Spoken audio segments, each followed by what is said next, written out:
Today,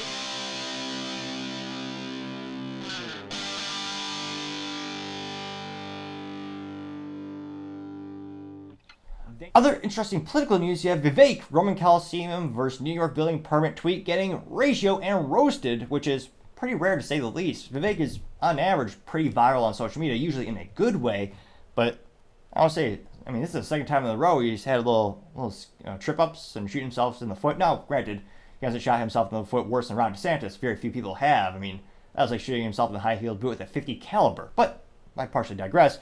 Now, Vivek is actually in front of the Coliseum, and he has a little text before the video. He says, quote, "They built the Coliseum 2,000 years ago in about 8 years. Takes longer to build a building with a permit in much of New York City in modern day," unquote. Which, again, we'll also play the quick videos. Truth be told, his voice is better than mine, so we'll go ahead and play that really quick. And then, on top of all this, what he says is roasted in the comments, but, he's wearing a polo, which, as we all know, men should always suit up wherever they go in life. You always look your best.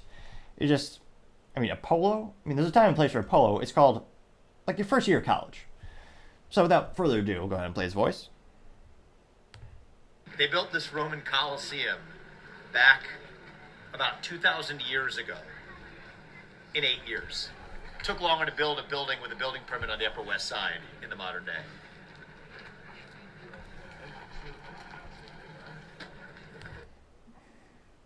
And it's not even tucked in, his polo that is. But it is also a little bit of an apples to oranges comparison because, yes, the buildings are also a lot more complex in the United States. There's a whole myriad of infrastructure such as, electricity, internet, sewage, piping.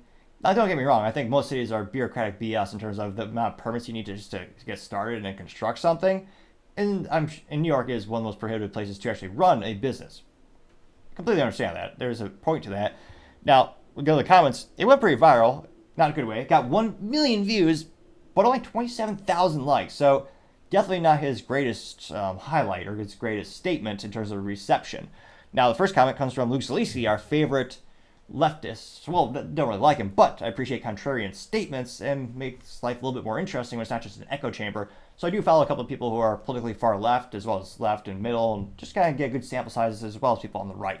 Now, Mr. Luke Zaleski says, quote, "The most insufferable country club bro take ever, lol. Nice shirt emoji," unquote.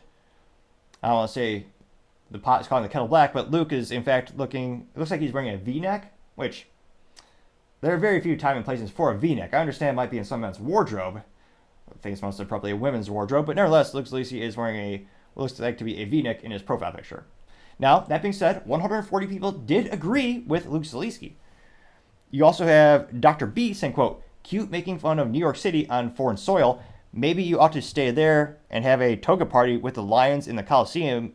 That's kind of symbolic of what Trump is going to do for your life," unquote. Getting 163 likes, which actually would be a little more interesting if it did do a toga. Of all the places to do a toga, I know it's usually reserved for cliche frat parties, but as a wise man once said, when in Rome, of all the times to wear it, I'm actually surprised there's not there's not a little toga like souvenir rack right inside the Coliseum for a tourist.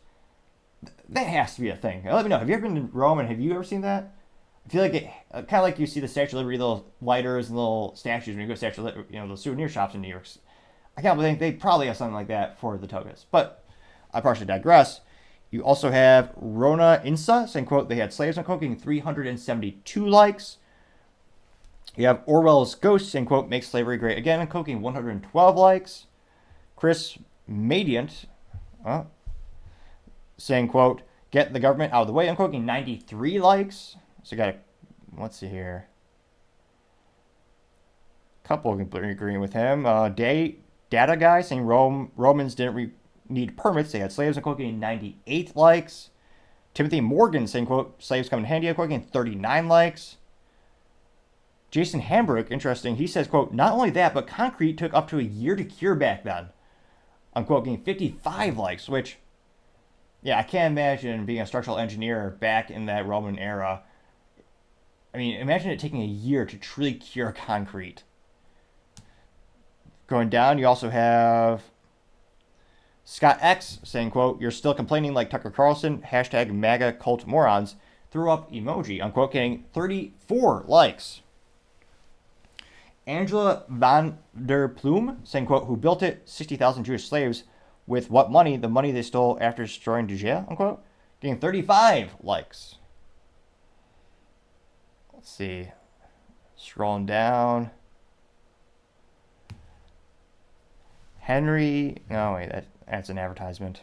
Which, again, I got the blue checkmark. I thought I had the premium package, but apparently need the XXY Banana Falcon package for X Twitter to not have ads. You have, let's see here, Jason Badman saying, quote, "The joys of no regulation and permits," getting 2 likes. You have Murray Reese saying, quote, "Built by Romans 4,000 years ago, it's a beautiful Roman street." And then you have "Built by my city 2 weeks ago, and it's a street with a myriad of potholes." That got 6 likes, which I can't help but wonder if the structure in the United States is built so poorly just to guarantee future contracts.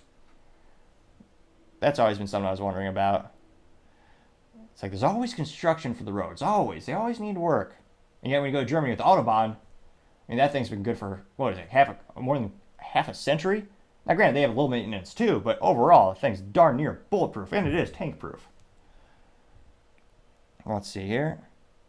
Then you have Todd Lambert saying "back to a nobody," unquote, getting 4 likes.